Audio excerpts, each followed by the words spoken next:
Merci Jamel. Tout d'abord, je tiens une pensée particulière pour Mohamed Boudiaf, euh, un patriote et un grand révolutionnaire et un des fondateurs du Front Libération Nationale, qui a été assassiné le 29 juin 92. Voilà, je souhaiterais lui rendre hommage en lui disant Rabbi yarhamou wa salih. Voilà. Pour dire que Lias Beili, merci de l'avoir rappelé. Je tiens à préciser qu'aujourd'hui, d'autres émissions d'El Maghribi ont commémoré sa disparition et que pour ce qui est de Microscope, cette émission, nous le ferons demain.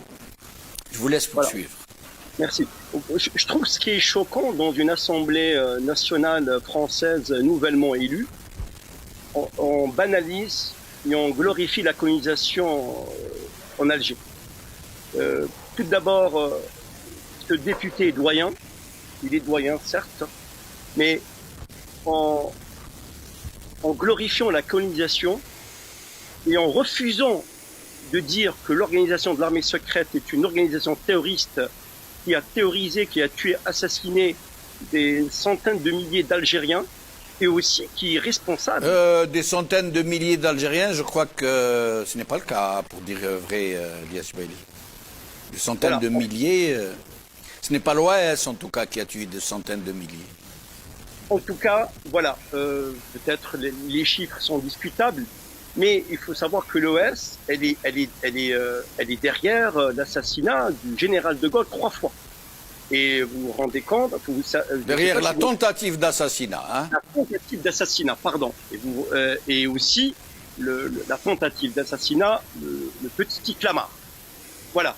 Donc c'est une organisation, donc revenant à ce monsieur, à ce doyen, pour moi c'est le Front National, c'est la xénophobie, c'est une personne, moi je m'en fous royalement de sa charge émotionnelle.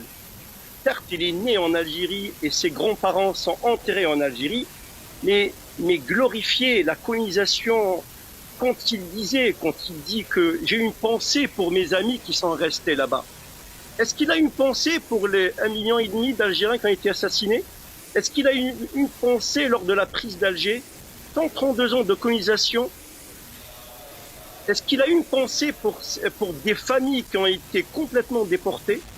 Est-ce qu'il a une pensée pour complètement, je veux dire, la destruction du tissu social algérien? Est-ce qu'il a une pensée pour cette colonisation qui est barbare et qui restera barbare?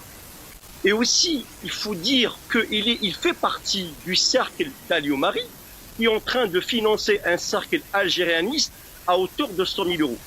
Pour vous dire que le Front National ou le Rassemblement National reste pour moi, en tout cas, un parti xénophobe. Oui, tout à fait. Tout à fait. C'est un parti xénophobe, peu importe la façade. Hein. Peut-être ils ont essayé un petit peu de dépoussiérer la façade pour lui donner une certaine stature républicaine. Non, non, du tout.